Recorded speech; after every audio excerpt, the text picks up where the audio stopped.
Well, one of the sectors hardest hit during this time are Israeli social workers, and hundreds of them demonstrated on Sunday at 17 locations around the country over insufficient salaries and the growing overload of people who need care during the coronavirus crisis.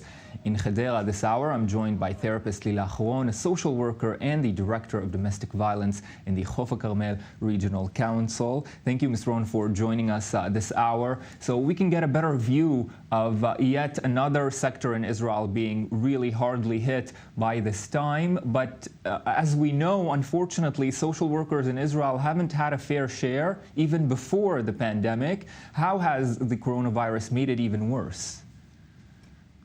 Hi, good evening, first of all. Thank you for allowing us the time to speak about such important matters. Since the coronavirus hit us, there's a lot of groups that have entered into a more financial problems. For example, since the coronavirus, 7 women were murdered brutally. And that's just since the coronavirus, not the beginning of the year. The numbers of reports of domestic violence increased by 500%. The numbers of domestic violence that were reported towards children were increased by 760%.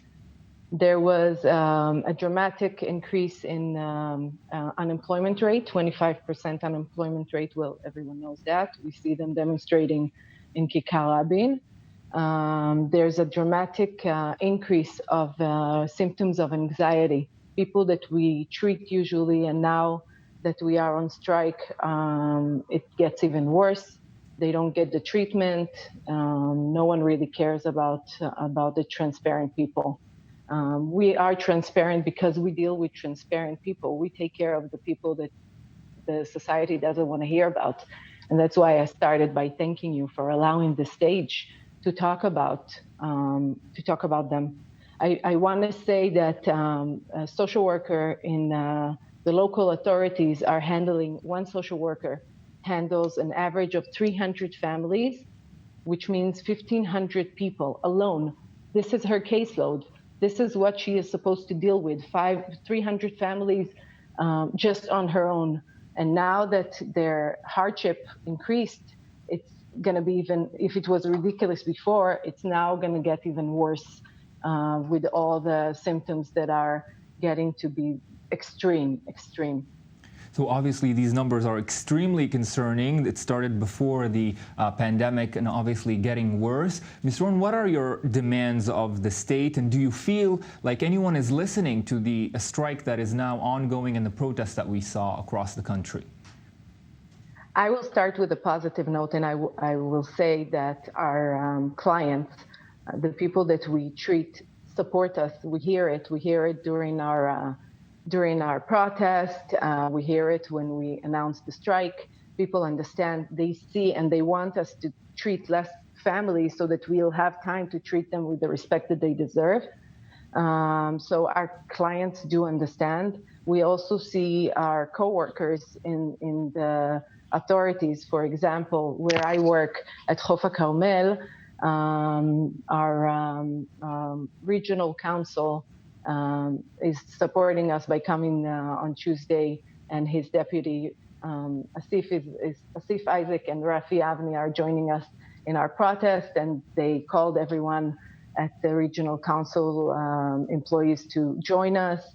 And that support is definitely appreciated. The support that we don't see is the government, where we protest and we don't see that the government is listening. We don't see that our voice is being heard, or someone even answering us for our demands. And I would like to take the opportunity to say, what are those demands? We are asking for an emergency plan to save the social services in light of the worsening situation due to the coronavirus. But the problem was there even before. We would like to ask for allocating a budget that is going to be required by law to establish the welfare office. We are asking for immediate, significant improvement of our wages. Right now, social workers with a bachelor degree and a master's degree are earning less than minimum wages. If you look at a pay stub of a social worker, it's ridiculous that we have to ask to get to minimum wage. It's absurd.